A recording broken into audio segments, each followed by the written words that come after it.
You know, it's a wild thought, but did you know that getting a Botox injection can actually help with depression? Yeah, for real. And it's not about looking younger, it's because it's kind of hard to feel down when the muscles you use for frowning are literally frozen. Now, that's from a real clinical trial, and it points to this incredibly powerful and honestly pretty weird connection between our facial expressions, our emotions, and our physical health. This very connection is right at the heart of understanding the pressures that students and their parents face. And today, we're going to break down the research of Dr. Sudhyendra C.G. to see what it can teach all of us. All right, here's what we've got on tap. First, we're going to explore the hidden language of emotion, the stuff we all understand without a single word. Then we'll get into how to map our feelings, which are, way more complex than just happy or sad. We'll tackle what stress really is from a psychological standpoint. After that, we'll look at what happens to the body when it's under pressure. And finally, we'll pull it all together and talk about why this is all so important for anyone working with young people navigating those intense high school and pre-university years. So first up, let's talk about the language our faces speak. A gesture like a thumbs up can mean totally different things depending on where you are in the world. But what's fascinating is that the research suggests our expressions for core emotions, they're basically universal.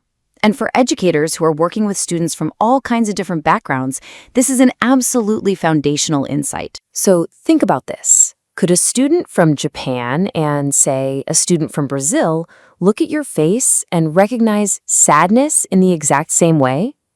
Well, according to the groundbreaking work of psychologist Paul Ekman, the answer is a huge, resounding yes. He discovered that some facial expressions aren't things we learn from our culture. They're hardwired into our species. And here they are, the big six: happiness, sadness, disgust, anger, fear, and surprise. These are like the primary colors of nonverbal communication. Learning to spot these, even when they're really subtle, can give a teacher an almost immediate and pretty accurate read on how a student's feeling inside, no matter what their background is. And this is where it gets really interesting. It's not just a one-way street where your feelings show on your face. It's a two-way street.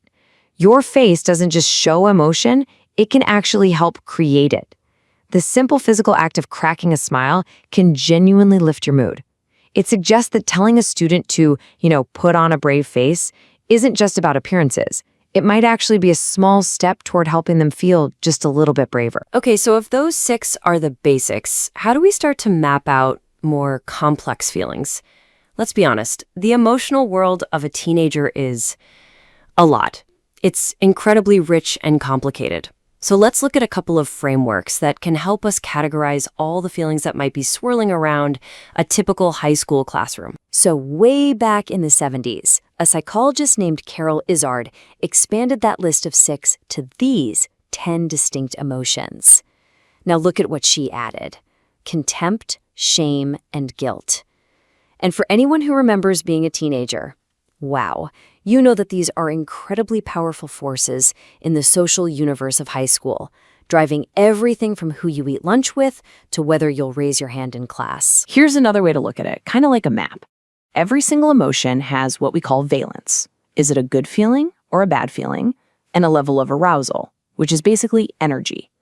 So feeling totally elated is high energy and positive, but feeling depressed, that's low energy and negative.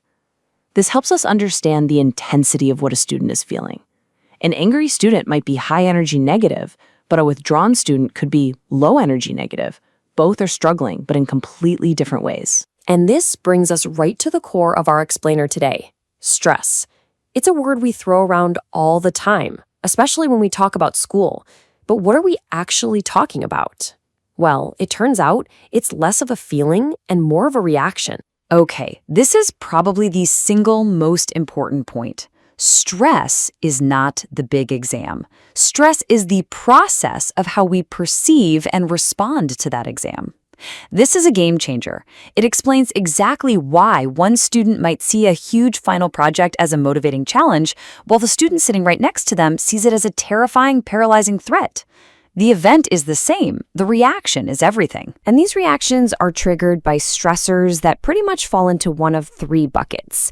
You've got your huge, unpredictable catastrophes, Then there are these significant life changes, and for students and parents, this is a big one. We're talking divorce, moving to a new town, or that whole pressure cooker experience of applying to college. But, and this is key, you cannot underestimate the power of daily hassles. The nonstop drip, drip, drip of deadlines, arguments with friends, and social drama can pile up and create a massive amount of chronic stress. Now, I have to be clear here. Not all stress is the enemy. That little jolt of energy and focus you get right before a test or a big presentation, that's short-term stress doing exactly what it's supposed to do. It makes you sharp, it gets you ready, and it can even give your immune system a temporary boost. The real trouble starts when that stress response gets flipped on and never gets a chance to turn off. So let's peek under the hood. What is actually happening inside our bodies and our brains when that feeling of pressure just goes on and on and on? This is where the psychological feeling of stress becomes a very real, very physical problem. The moment a stressor hits, your sympathetic nervous system sounds the alarm. It's go time. This is that classic fight or flight response kicking in. Your body gets flooded with hormones like adrenaline and cortisol. These are the chemical messengers screaming at your heart to pump faster and your muscles to tense up, ready for action. It's an amazing survival mechanism designed for running away from a lion, not for a 6-week-long study period. And where does all that emergency energy come from? Well, your body has to borrow it from somewhere. And one of the first places it pulls from is your digestive system. This is the famous brain-gut connection in action. When cortisol is washing through a student's body before a big final, their system might literally be slowing down or shutting down digestion. So when a student says they have a stomach ache or feel nauseous, it is not all in their head. An anxious mind leads to a very real, very anxious gut. Now, zoom out to the long term, and the picture gets even more serious. When your body is constantly in this emergency mode, other critical systems start to get neglected. For instance, the liver can't do its job of filtering fat and cholesterol from your blood as efficiently. And that, over time, is why chronic stress is considered a major risk factor for heart disease. This study on tax accountants is the perfect real-world example. You could literally track their health getting worse as the April tax deadline got closer.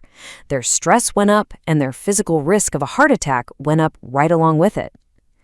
Now, just for a second, replace tax day with final exams or waiting for college acceptance letters. The biological process happening inside a teenager is exactly the same. Okay, so let's tie all of this together. Why is it so incredibly important for educators and parents to understand the biology of how we feel? Because it fundamentally changes how we look at the struggles our young people are going through. Researchers think that chronic negative feelings like pessimism and stress harm us in this kind of three-pronged attack.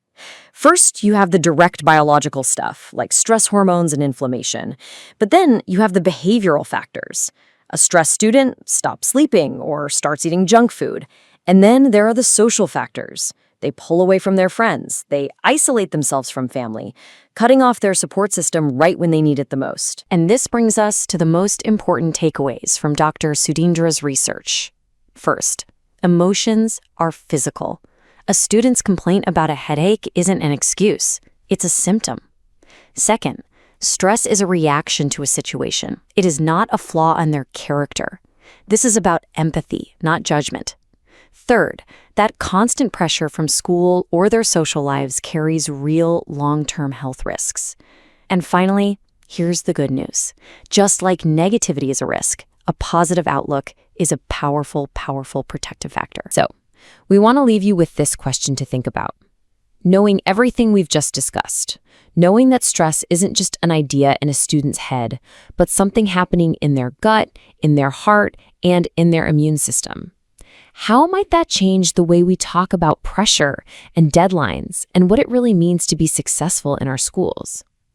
It's a question worth reflecting on for every single teacher, parent, and student out there.